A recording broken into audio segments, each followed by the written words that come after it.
तो ये वीडियो बहुत ही महत्वपूर्ण होने वाला है उन पतियों के लिए जिन्होंने इस तरीके की यातना को झेल रहे हैं और अपनी पत्नी के झूठे केसेस में उलझे हुए हैं।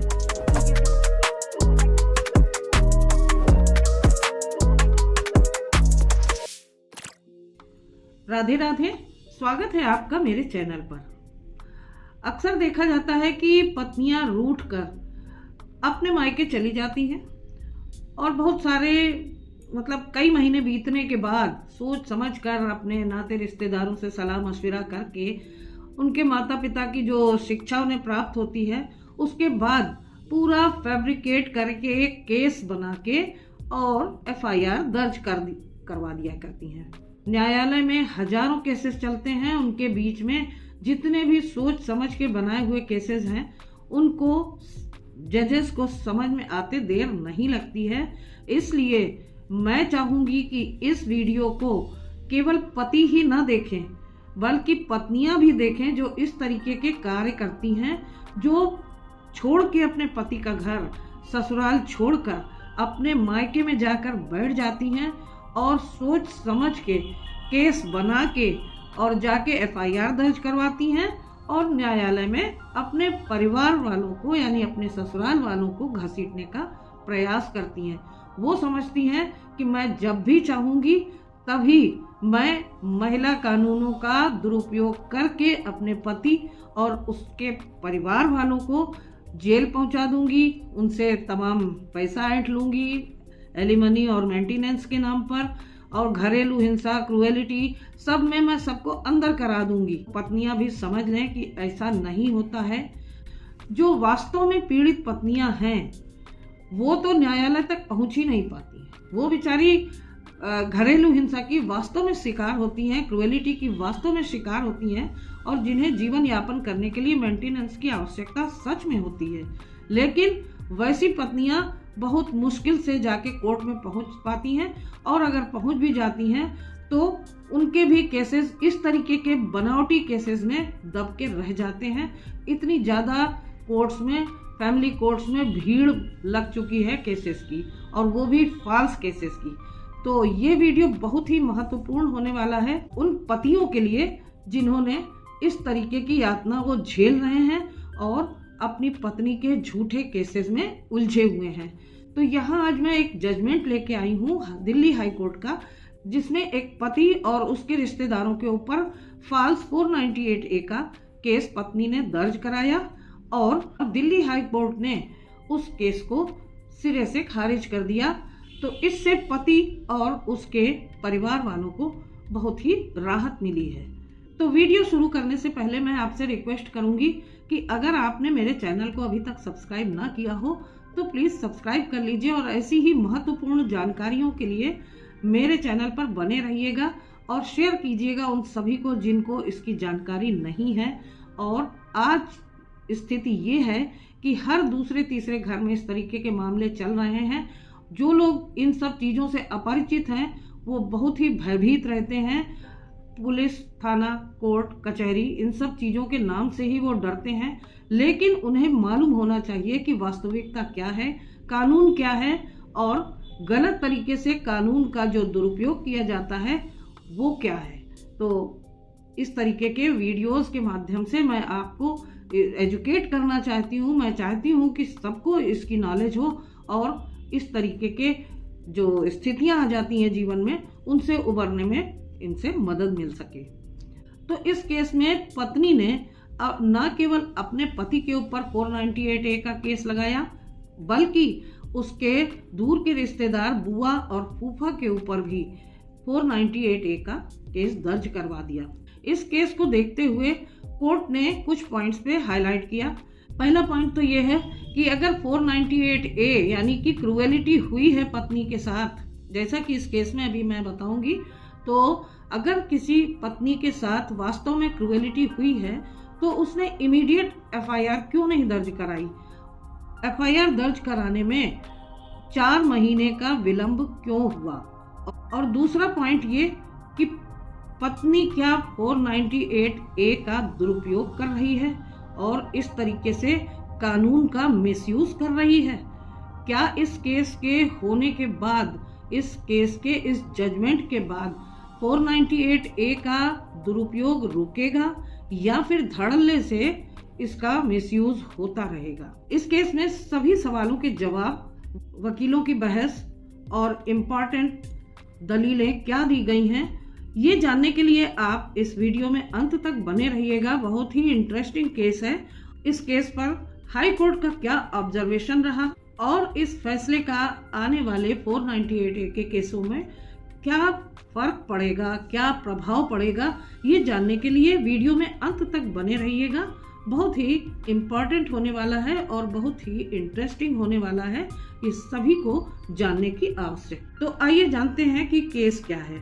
तो केस की शुरुआत होती है 2018 में, जब पति पत्नी की शादी होती है। कुछ दिन तक तो सब ठीक रहा, फिर उसके बाद पत्नी ने पति के परिवार वालों के ऊपर 498A और 406 IPC के केस दर्ज करवा दिए कि पति के परिवार वालों ने मुझसे दहेज की मांग की। यह जानने वाली बात यह है कि पत्नी ने 5 फरवरी 2019 को अपने पति का घर छोड़ दिया था और वो अपने मायके चली गई थी और उसने ये FIR करवाई 20 जून 2019 को। यानी कि फरवरी से जून तक पत्नी ने कोई कार्यवाही नहीं की और फिर उस 4 महीने बीत जाने के बाद उसने 498A की FIR दर्ज करवा दी। अब इस मामले में 4 महीने की देरी क्यों हुई, जबकि बीच में कोई इमीडिएट FIR या फिर रिपोर्ट नहीं दर्ज कराई गई थी और ठीक 4 महीने बाद ये FIR 498A की क्रूएलिटी की दर्ज करा दी जाती है। तो इसका क्या मतलब है? 4 महीने तक वो क्या कर रही थी? इस मामले में उसने कोई शिकायत या कोई FIR इमीडिएट दर्ज नहीं कराई थी, जिससे कि ये जो गैप हुआ ये जस्टिफाई हो सके। क्या पुलिस को यहाँ पर पुलिस की रिस्पॉन्सिबिलिटी नहीं थी कि ये 4 महीने बाद जब 498A की शिकायत दर्ज की जा रही है तो ये फेक हो सकती है या फिर मनगढ़ंत हो सकती है, तो इसको दर्ज ना किया जाए। लेकिन FIR दर्ज होती है। यहाँ पर पत्नी ने न केवल पति के खिलाफ FIR दर्ज करवाई 498A में, बल्कि उसके रिश्तेदार, उसके पति के बुआ और पति के फूफा के खिलाफ भी एक स्पेसिफिक डेट देते हुए कि 27 अक्टूबर 2018 को करवा चौथ के दिन पत्नी का कहना था कि पति की बुआ और फूफा ने कहा कि गुरुग्राम में जो उसका फ्लैट है वो उस पति के या और उसके परिवार के नाम कर दे या फिर उसके पिता के नाम जो फ्लैट है उसे उसके पति या परिवार के नाम कर दे। और इसके बाद भी पत्नी का कहना है कि कई बार मुझसे पैसों की डिमांड की गई। पत्नी का कहना था कि शादी के बाद पति के घर वालों का बिहेवियर काफी बदल गया था और वो उससे समय समय पर पैसे की डिमांड करते रहते थे और मेंटली टॉर्चर करते थे। अब यहाँ देखने वाली बात यह है कि 4 महीने डिले से जो 498A की FIR दर्ज कराई गई वो संदेहास्पद है कि नहीं? क्या ये नहीं लगता है कि पत्नी 498A का दुरुपयोग कर रही है? और यही बात जब कोर्ट ने पत्नी से पूछी कि 4 महीने का डिले क्यों हुआ, तो उसकी दलील थी कि वो 4 महीने तक पति से सेटलमेंट करना चाहती थी, समझौता करना चाहती थी, इसलिए मन बना रही थी और उसके बाद जब नहीं हो सका तब उसने 498A क्रूएलिटी के अंदर उसने ये शिकायत दर्ज करा दी। जब उसने FIR करने का मन बनाया तो 4 महीने बीत चुके थे। अब इधर पति ने भी अपने पक्ष को बहुत ही मजबूती से रखा। उसने कोर्ट को बताया कि मेरे बुआ और फूफा कभी भी मेरे साथ नहीं रहे और मेरी मैरिड लाइफ में उनका कभी भी कोई हस्तक्षेप नहीं रहा। पूरी FIR में पति की बुआ और फूफा के खिलाफ केवल एक ही एलिगेशन था कि उन्होंने एक स्पेसिफिक डेट पर उससे पत्नी से दहेज की मांग की। पति ने यह भी कहा कि उसकी पत्नी ने 4 महीने बाद FIR लिखवाई जिसका कोई आधार नहीं है। अगर उसके साथ कोई फिजिकल या मेंटल क्रूएलिटी की जाती या फिर दहेज की डिमांड की जाती तो उसने इमीडिएटली कोई एफआईआर क्यों नहीं दर्ज करवाई या कहीं कोई शिकायत क्यों नहीं करी। पत्नी को इन बातों की तुरंत शिकायत करनी चाहिए थी और जो भी शिकायतें उसने की हैं वो सब मनगढ़ंत हैं, उनका कोई सबूत नहीं है उसके पास, ये सब फेक हैं, झूठी हैं। अब आप जानते हैं कि दिल्ली हाई कोर्ट ने इस केस में क्या फैसला दिया। दिल्ली हाई कोर्ट ने सबसे पहले पति के रिश्तेदार, बुआ और फूफा को के खिलाफ इस झूठी एफआईआर को खत्म करने के आदेश दिए।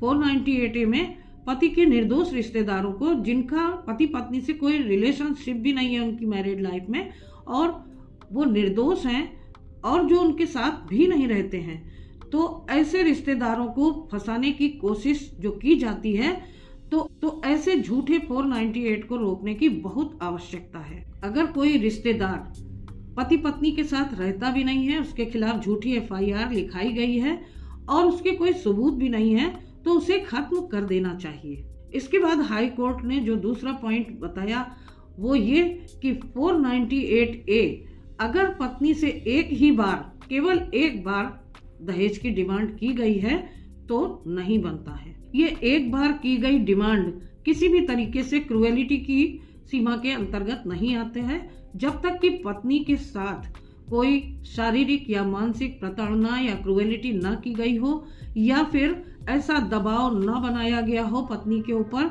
कि वो उसे करने के लिए मजबूर हो जाए, तो ये क्रूएलिटी के अंतर्गत नहीं आएगा कि केवल एक बार ही डिमांड की गई है और वो क्रूएलिटी हो गई। एक सिंगल डिमांड को क्रूएलिटी के दायरे में नहीं रखा जा सकता। यह सिंगल डिमांड 498A के दायरे में नहीं आएगी। हाई कोर्ट का यह भी कहना था कि इस केस में पत्नी के द्वारा 4 महीने की देरी की गई और उसका कोई एक्सप्लेनेशन भी नहीं दिया गया, साथ ही उसके कोई सबूत भी नहीं है।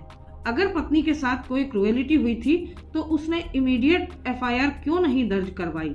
ऐसे में मौजूदा 498A की एफआईआर संदेहास्पद है, संदेह पैदा करती और इसमें पूरी संभावना है कि पत्नी ने 498 का दुरुपयोग किया है। 498 का मकसद महिलाओं को सुरक्षा प्रदान करना, उनको क्रूएलिटी से बचाना और दहेज की डिमांड से बचाना है। ये नहीं कि 498A का दुरुपयोग करके महिलाएं पति और उसके पूरे परिवार को फंसा दें और 498 का हथियार के रूप में उपयोग करें। अब इस केस में हाई कोर्ट ने हमारे लिए 2 पॉइंट्स रखे। पहला ये कि वन टाइम डिमांड को क्रूएलिटी के दायरे में नहीं लाया जाएगा जब तक कि पत्नी के ऊपर कोई फिजिकल या मेंटल क्रूएलिटी ना की गई हो या बहुत प्रेशर ना दिया गया हो पत्नी को। और दूसरा पॉइंट कि 498 की जो एफआईआर है वो एक सर्टेन पीरियड के बाद कराई गई है, तो ये सही नहीं है। तो अब सवाल यहाँ पर ये उठता है कि 498A के इस मिसयूज से, इस केस के इस जजमेंट से क्या 498A की झूठी एफआईआर पर रोक लगेगी या फिर धड़ल्ले से 498A का दुरुपयोग होता रहेगा। होना तो ये चाहिए कि अब इस फैसले से 498 के झूठे केसेस पे लगाम लगे और पत्नियां झूठे 498 के केसेस दर्ज कराने से बचें, जिससे निर्दोष पति और उसके परिवार वालों को राहत मिल सके। दिल्ली हाई कोर्ट का यह फैसला अत्यंत सराहनीय है, क्योंकि ऐसे फैसले ही दूसरे अन्य केसेस में नजीर बनके गलत केसेस को बढ़ने में लगाम लगाते हैं। मैं इस केस का लिंक आपको डिस्क्रिप्शन बॉक्स में दे रही हूँ, जो आपके बहुत काम का होगा। आप इसे डाउनलोड करके पढ़ सकते हैं और दे सकते हैं उन्हें जिसको जरूरत है। और इस तरीके से ये एक अहम फैसला है जो हर एक को जानने की आवश्यकता है। तो आज के लिए बस इतना ही। तो कैसा लगा आपको मेरा ये वीडियो और ये जानकारी, तो बताइएगा मुझे कमेंट करके कि इस तरीके के मामलों में इस फैसले का क्या प्रभाव पड़ना है और किस तरीके से ये लगाम लगाएगा आगे आने वाले 498 के झूठे केसेस में। तो फिर मिलती हूँ अगले वीडियो में एक नई जानकारी के साथ। तब तक के लिए आप सभी को राधे राधे।